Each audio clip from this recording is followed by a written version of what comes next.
कई बार हम खुद से शिकायत करते हैं कि मैं बहुत तुच्छ हूँ, बहुत छोटा हूँ। ऐसा करके हम ईश्वर का भी अपमान करते हैं जिसने हमें बनाया है। हम भूल जाते हैं कि हम ईश्वर की बनाई अद्भुत कृति हैं। बस हमें खुद के अंदर खुद को तलाश करना होता है। इसलिए आप जैसे भी हैं अच्छे हैं। आपको किसी के जैसा बनने की ज़रूरत नहीं है।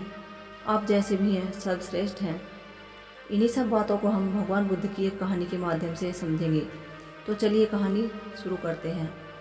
बहुत समय पहले गांव में एक व्यक्ति रहता था जो पहाड़ से पत्थर तोड़ने का काम करता था। उस व्यक्ति को अपनी ज़िंदगी से कोई शिकायत नहीं थी। पूरी मेहनत और लगन से कठिन काम करता है और शाम को काम खत्म करने के बाद जो भी पैसा कमाता है उसे लेकर अपने घर चला जाता है और चैन से सो जाता है। ऐसा करते हुए उसे कई साल बीत गए। एक दिन रास्ते में चलते वक्त उसके मन में एक विचार आया कि ये भी कोई ज़िंदगी है, रोज़ बस एक ही काम। इस काम से मेरे परिवार का गुजारा मुश्किल से चल पाता है। काश मुझे कोई ऐसी शक्ति मिल जाए जिससे मैं जो भी चाहे वही मिल जाए। वह घर गया, खाना खाया, परंतु उसके मन में वही विचार चल रहे थे। ऐसा सोचते सोचते वो सो जाता है। फिर नींद में उसे सपना आता है। वह देखता है कि वह अपना काम खत्म करके घर लौट रहा होता है। तभी रास्ते में उसे एक बहुत बड़ा घर दिखाई दिया। उसके मन में आया कि काश यह घर मेरा होता और मैं इसका मालिक होता।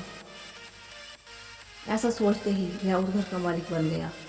उसे यकीन ही नहीं हो रहा था, लेकिन उसकी खुशी ज़्यादा देर तक नहीं टिक पाई।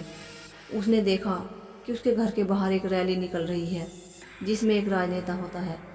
लोग उसके नाम के नारे लगा रहे थे और उसे देखने के लिए तड़प रहे थे। उस राजनेता को देखकर व्यक्ति सोचता है, मैं तो बहुत छोटा हूँ, काश मैं भी एक राजनेता होता। इतना सोचते ही वह नेता बन गया। उसकी खुशी का ठिकाना नहीं रहा, क्योंकि उसके पास भी लोगों की भीड़ थी।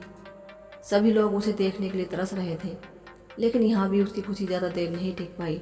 धूप बहुत तेज होने के कारण उस राजनेता को चक्कर आ गया और वो बेहोश होकर गिर गया।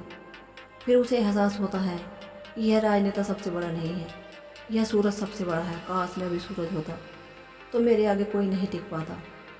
ऐसा सोचते ही वह सूरज बन गया। वह सोच रहा था कि मुझसे ज़्यादा बड़ा इस दुनिया में दूसरा कोई नहीं है। कोई ऐसा नहीं जो उसकी रोशनी को संभाल सके। परंतु कुछ समय पश्चात ही आकाश में काले काले बादल आए और धूप को रोक दिया। फिर उसके मन में विचार आया कि बादल मुझसे भी बड़ा है, काश मैं भी बादल होता। ऐसा सोचते ही वह बादल बन गया। उसे लगा कि वह आकाश में उड़ रहा है और वह जहाँ चाहे ठहर सकता है। लेकिन कुछ देर बाद एक हवा का झोंका आया और उसे उड़ा कर ले गया। फिर उसे एहसास हुआ कि हवा तो बादल से भी ज़्यादा बलवान है, काश मैं हवा होता। ऐसा सोचते ही वह हवा बन जाता है। अब उसके अंदर एक अलग ही ऊर्जा थी। उसने सोचा, मैं जिसे चाहूँ उड़ा कर ले जाऊँ। तभी उसके सामने एक पहाड़ आया। उसने पूरी कोशिश की, लेकिन हवा उस पहाड़ को हिला नहीं सकी। फिर उसकी समझ में आया, ऐसा भी बहुत कुछ है जो हवा से भी शक्तिशाली है, काश मैं भी पहाड़ बन जाऊँ। ऐसा सोचते ही वह पहाड़ बन जाता है।